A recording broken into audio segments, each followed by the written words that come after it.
Hello, hello. I am here today at XRCYZ Times 24/7. This is in Rock Hill, South Carolina. So this is my first visit at this gym. Let me flip the camera and I'll show you around. Okay, so this is my first time here. Usually what I do the first time I come to a gym is kind of just check out the lay of the land, see what machines they have. So pretty cool here. They have a sauna, restroom. That was the front entrance area.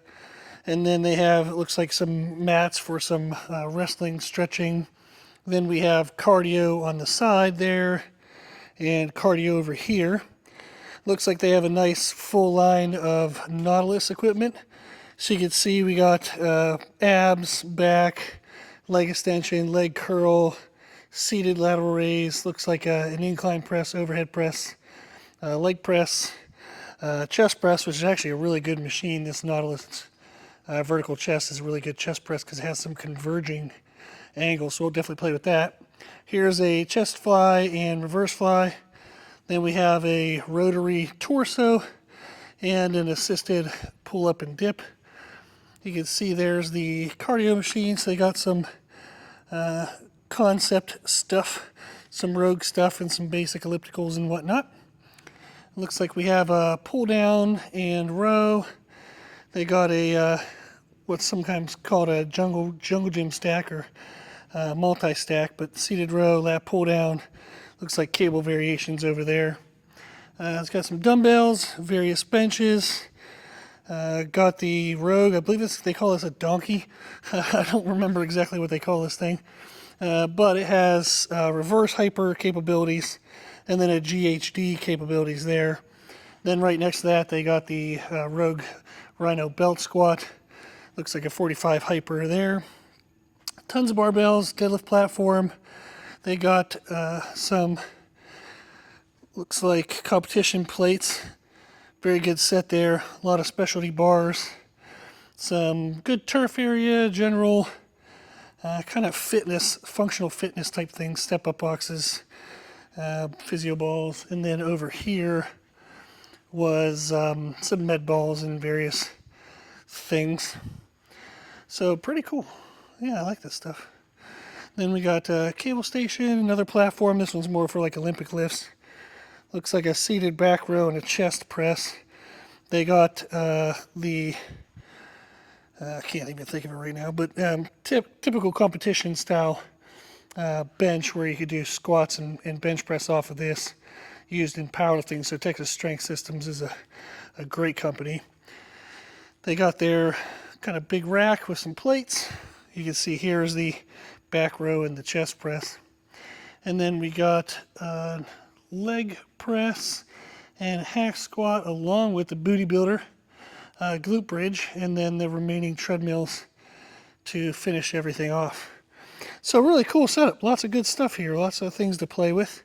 I'm going to be doing push and pull today. So chest and back, and I'll bring you along for the workout.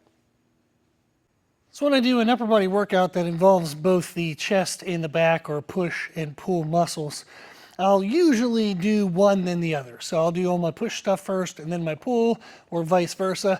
I tend not to switch back and forth. I like staying with the same muscle for multiple movements. It improves my mind-muscle connection, and I feel like it better exhausts and damages and kind of wears out that tissue.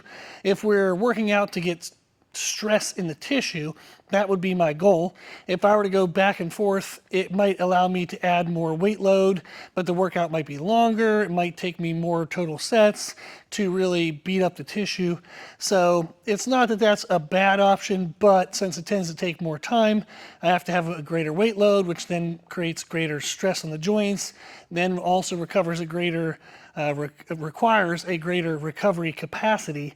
Those are typically downsides that I try to avoid. So I don't want to have to wait too long between my workouts. I like working out more often. A higher frequency tends to help me grow, and I want to avoid the joint stress. So I like to stay with the same muscle for all the movements.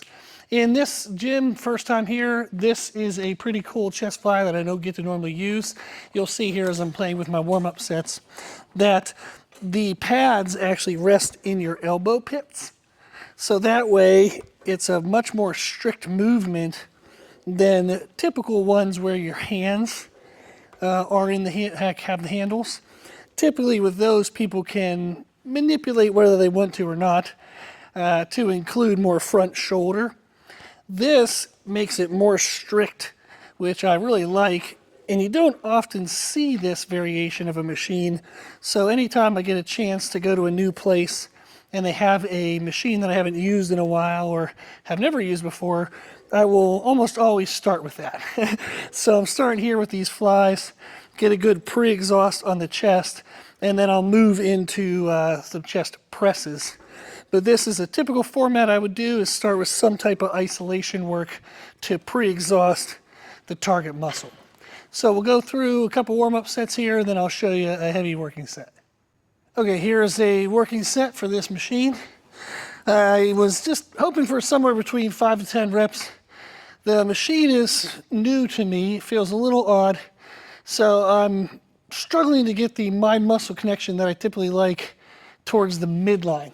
On this, I'm feeling a good stretch out in here, and then as you come in, it almost feels like it falls into you a little bit. So I'm wanting to come in strong, but almost slow down towards that last portion. And I find that if I roll my hands in where my palms are down, I'll crisscross my hands, that way it feels even each rep. But I find that that's getting me a better connection than trying to leave my arms totally straight. That is kind of uncomfortable, actually, where the pad rests. So a little bit of a bend increases the surface area that the pad is touching, and then I'll just alternate my hand placement to give the evenness that I would want to make sure I can get that full range of motion with a good squeeze. Okay.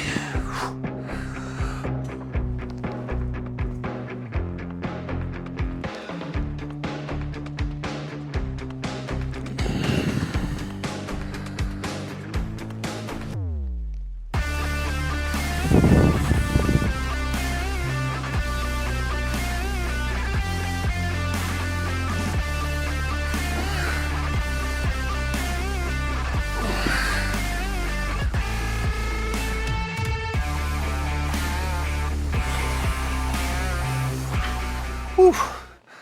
Okay, so that was the goal, just try to get that slowness towards the midline to get a good contraction. That actually felt really good. So I'll catch probably 2 to 3 working sets here like that. So we'll count this as the first one. I'll get 1 or 2 more, and then we'll move on to the press.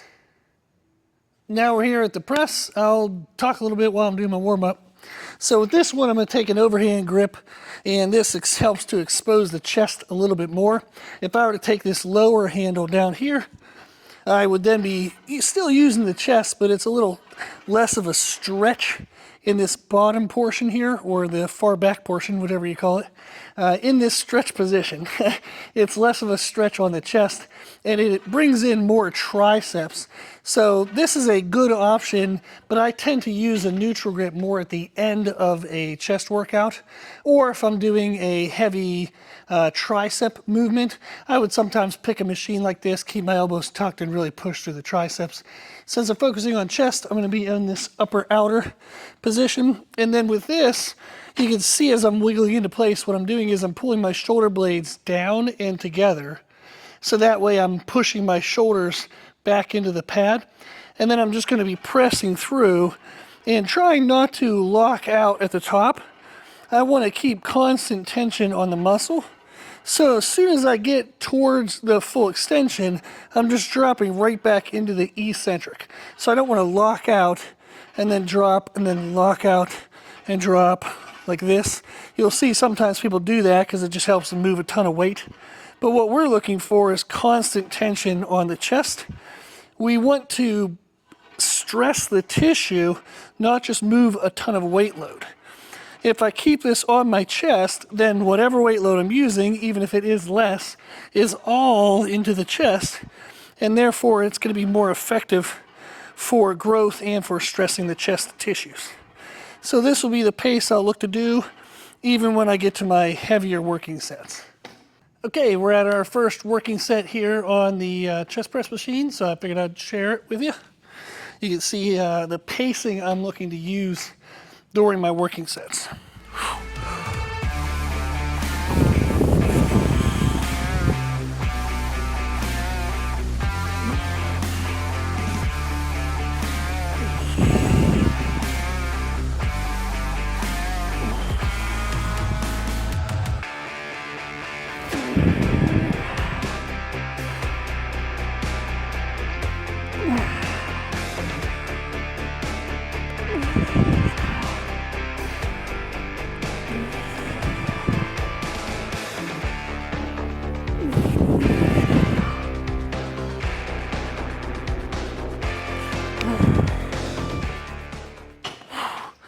Whew, okay. So that's what we're looking to do, is to make sure that we can control the eccentric, the stretching portion, when the working muscle is under weight load but stretching. That's the eccentric. You can think of it when the working muscle is extending, that's the eccentric. When the working muscle is contracting, that's the concentric. During the contraction or the concentric, I can move quick if I need to in order to get to the next eccentric. But my goal is to still feel the working muscle contracting. But if I get through the contraction, I want to make sure that I maximize the eccentric, that stretching portion. That's when we accrue a lot of stress on the muscle. So you don't want to just drop through that. You want to make sure you control that. In my mind, I think of trying to maintain the eccentric portions being longer time under tension than the concentrics. If I feel like I'm starting to lose that, then I would know the working set is over, my technique is likely faltering, and I'm no longer staying on the targeted muscle. Here's a bonus working set because I felt like that one was a little too easy. So I went ahead and added weight, and I wanted to make sure I can still show the quality I'm looking for under maximal intensity.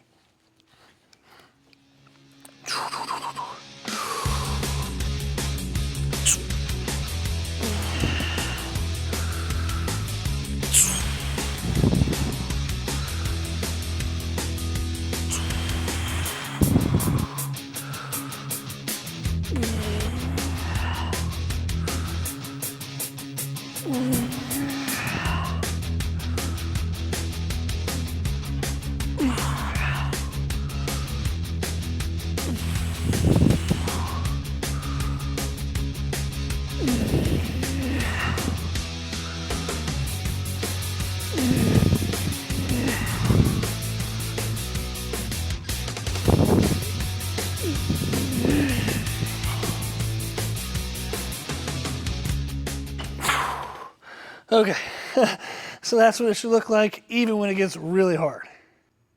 Now we've moved on to the third exercise. That chest press I just did was an upright chest press, but it felt like a little bit of like a decline kind of angle. So I wanted to move next to the incline press, and that will complement more angles to target more of the complete chest fibers. When we think of chest development, people are going to think of wanting to build either their outer chest, their inner chest, or their upper chest. The lower portion of our chest tends to grow first, so you don't hear people typically target that. If they do, they're going to do typically decline presses and weighted dips. If you're looking for the outside of the chest, I really like doing chest flies, but specifically with dumbbells.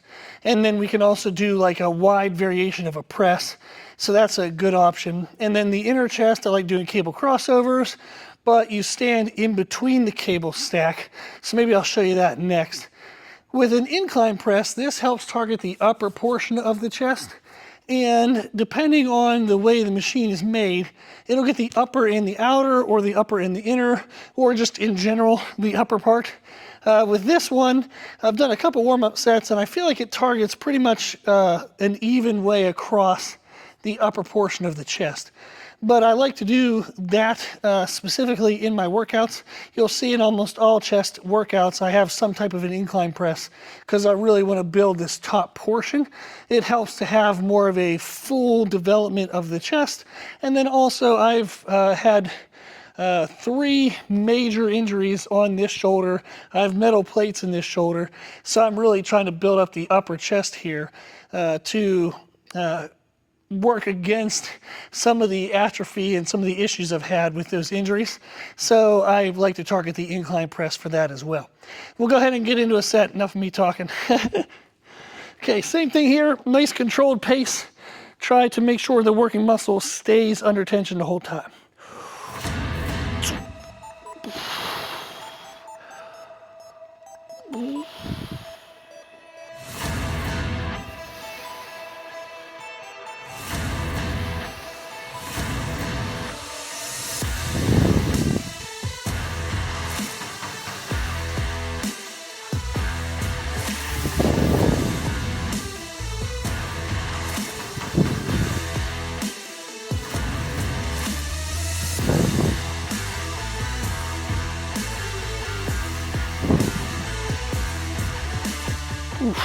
Okay, good.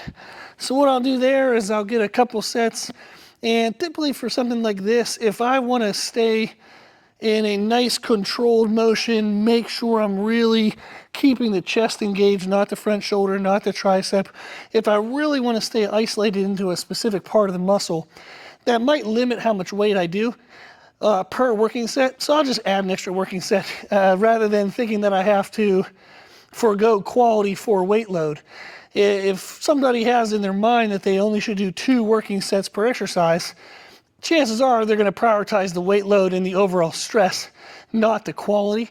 So if I need to, I'll add a 3rd or a 4th or even a 5th set if I need to ensure that the quality is always the first priority.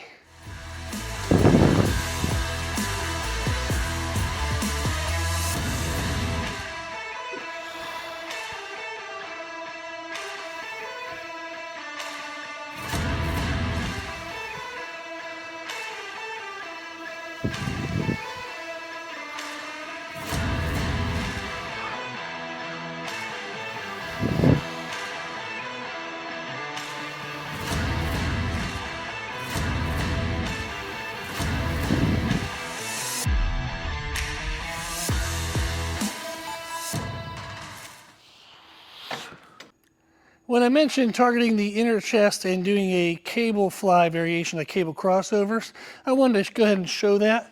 So what I'll do is I'll set up in between 2 cable stations, and instead of stepping forward and then doing the chest flies like this, what this does is this creates the outer portion of the chest, the most stretched position, is when you're most loaded. So that's actually going to target chest width, the outside edge of the chest. If I want to target the inner portion of the chest, I want to stay back here in between the cable handles. And now in this position, I'm still loaded, but it's minimally loaded because my arms are parallel with the cables. As I would do a fly to come into the middle, now my arm is perpendicular to the cable. This would be when it was most challenging. So it's actually easier out here and then harder towards the middle. This is going to stress the midline fibers of the chest. So if you stand in between the cable stacks, you're going to notice that you feel your inner chest much more than if you were to step out in front of the cable stacks, which most people do. So this is a good variation for you to be able to target the inner portion of your chest. Pretty cool. Since I like to try new things when I'm in new places, I decided to pair this chest press machine with the cable crossovers to do kind of like a finisher on my chest. I've used a machine like this. The hammer strength makes a variation, but I don't get to use it too often. This is a different model, so I figured what the heck, while you're here, you might as well get to play with the toys. So I'll go ahead and just show you a set as I'm warming up through this as well.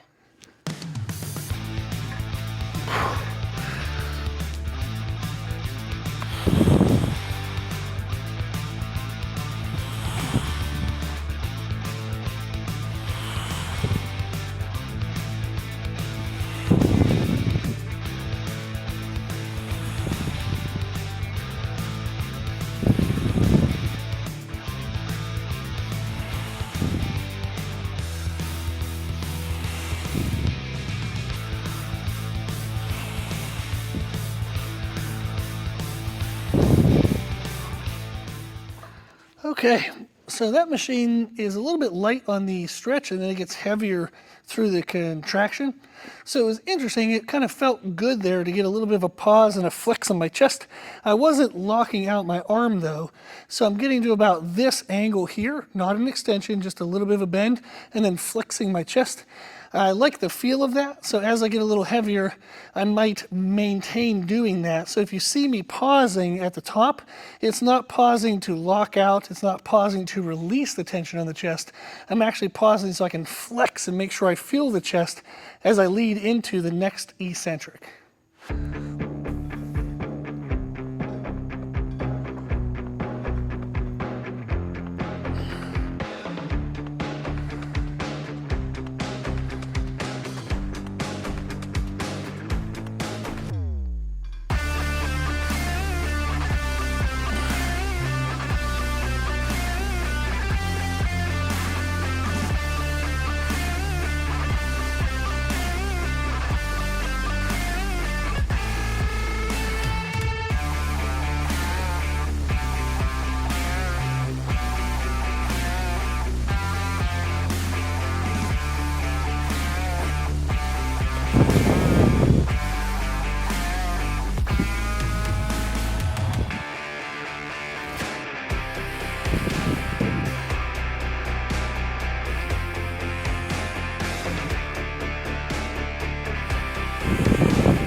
The last superset, that was the cable flies and the machine press, finished off the chest portion of the workout, the push muscles. So now I'm going to go into back. Here they have a cable like lat pull down, but there's two separate cables. Anytime I see that variation, I really like to do a one arm pull down where my elbow is tucked to target the lower lat. So I'll show you a warm up set on that, and then we'll get into the working sets.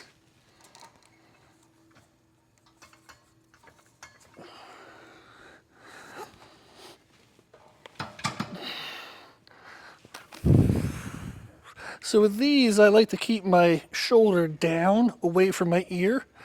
So at the top here, I'm not letting my shoulder lift. So I don't want to release this tension. So I'm going to think of pulling my shoulder down towards my hip using my lat. And then I'm going to drive my elbow down and then keep the shoulder down away from my ear as I perform the movement. I like this variation because it feels as though I can get heavier than if I were to release and then drive the shoulder, then drive the elbow, release. So if I keep the shoulder down the whole time, it keeps the lat engaged even on the extension. And I find that that's a really good deep contraction into the lower lat. So I'll do 10 reps on each side, go a little heavier, and then I'll show you a working set. Okay, here's the first working set on the left arm.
Whew.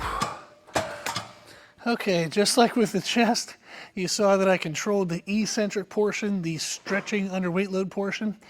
No matter how heavy I get, I want to make sure that that eccentric is controlled, so that way the target muscle accrues the most stress. Okay, this is a working set on the right arm. Just wanted to give you a little bit of a different angle to it.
For the next exercise, we're going to go into a horizontal row.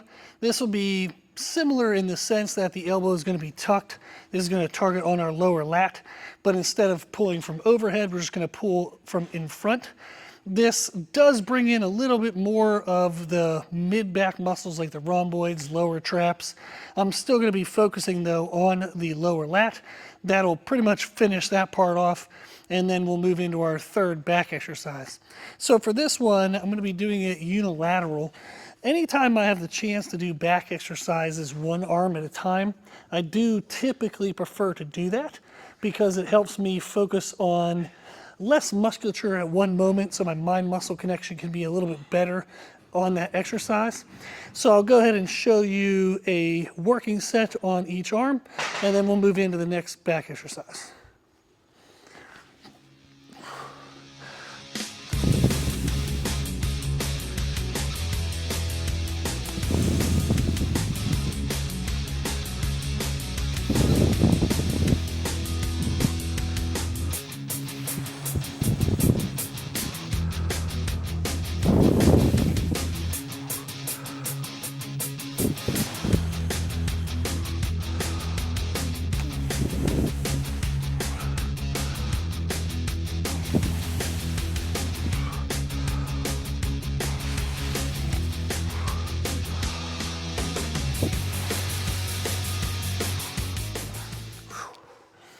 Something that's good to pay attention to when you're doing movements like this is to not over rotate.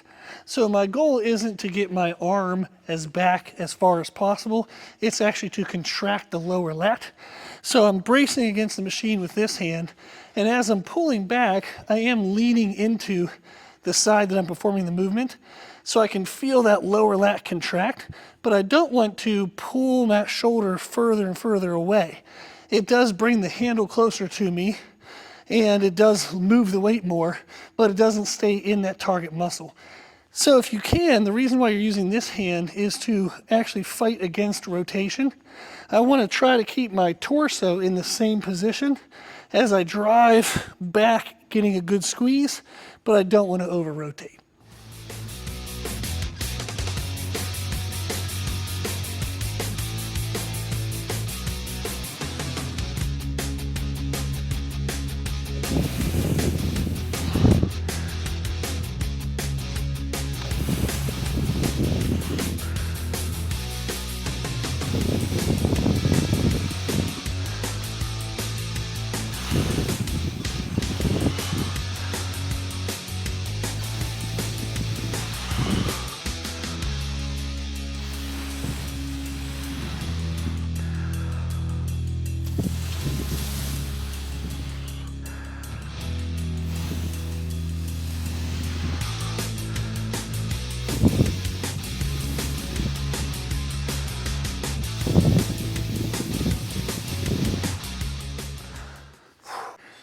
I finished up with the low row, the horizontal row. So now I'm going to be moving back to a vertical movement. I'm using a narrow angled overhand grip. This is going to help me target not the lower outer portion of the lats, but actually along the inside portion by the backbone, by the spine. This would be essentially kind of the middle part of the lats leading up into the rhomboids and lower traps. If you were to squeeze your back and think of where your shoulder blades come together, this is the muscle kind of underneath where the shoulder blades come together, leading up into in between the shoulder blades. This is a really good way to build thickness to the mid-back that people will sometimes be missing. Our back tends to grow width-wise first. Our lats will grow out before our back grows depth. This is a movement that can actually help add more depth to your back. So I'll show you a warm-up set and then a working set. So with this movement, just like all the other exercises, I'm looking to control the eccentric portion. I'm going to lean back a little bit to make sure I engage that middle part of my back. I'm going to be pulling the handle in towards my chest and then releasing by thinking of my shoulder blades stretching apart. So I'm not focusing on the handle coming down to my chest as much as I want to think of my shoulder blades squeezing and pulling down towards my hips and then releasing the shoulder blades apart up towards my ears. So shoulder blades are going to come together and down towards the hips, and then they're going to release, pull apart, and up towards the ears. So that is my focus, is what my shoulder blades are doing. You'll notice my arms never fully extend, so that way I don't lose tension from the back and into my biceps. If I keep my arms slightly bent and I focus on what my shoulder blades are doing, I'll make sure that my back stays engaged throughout the whole exercise.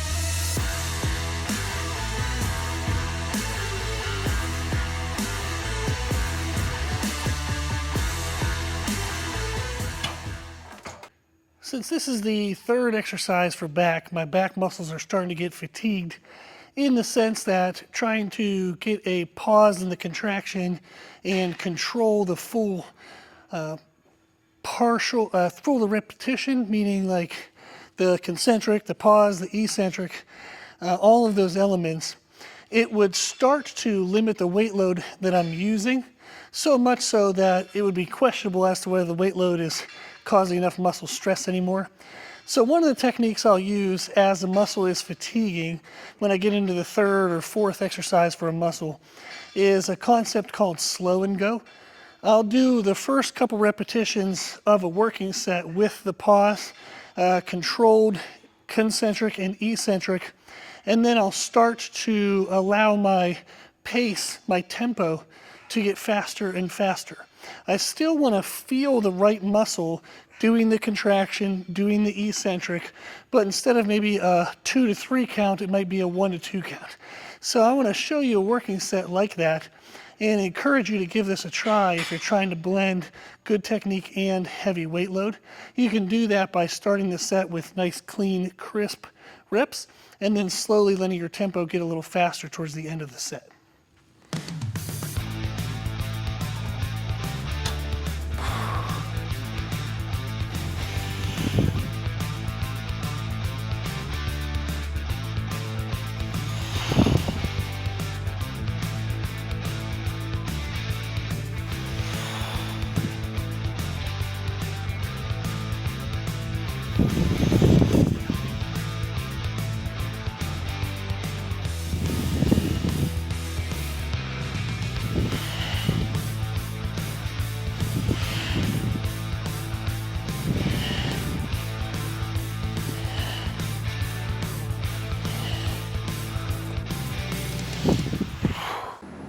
To finish out the back workout, I'm going to be doing a seated row.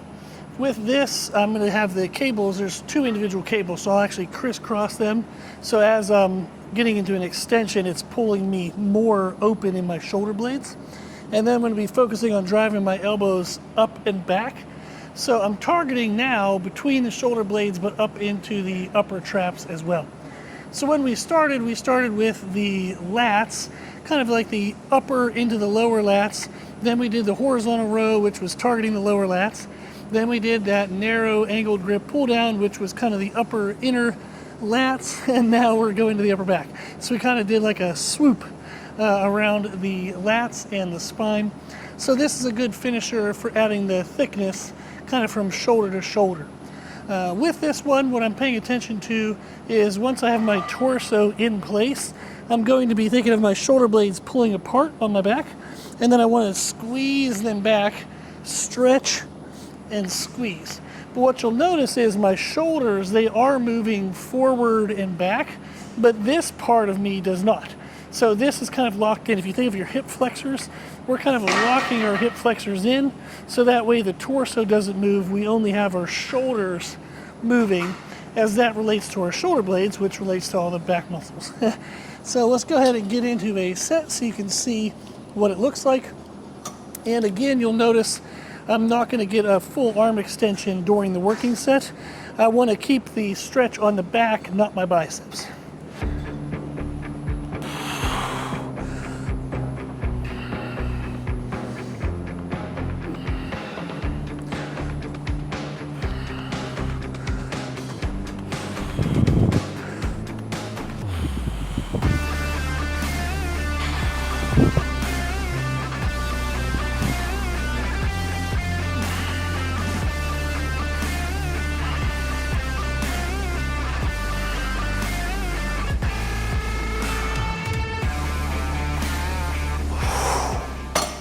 Okay, so that's what a working set looks like, is good controlled stretches and squeezes, trying to keep everything along the shoulder blades as the main focus.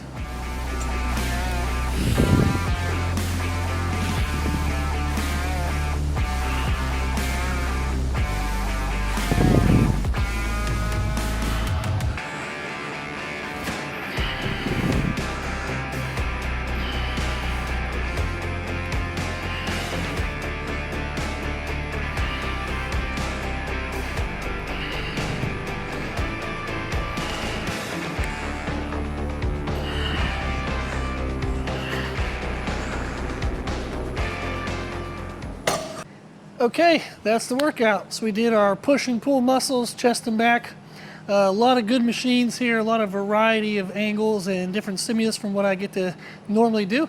That's one of my favorite aspects about getting to visit different gyms. So thank you very much to Exercise Times 24/7 here in Rock Hill. Great gym. I will definitely be back.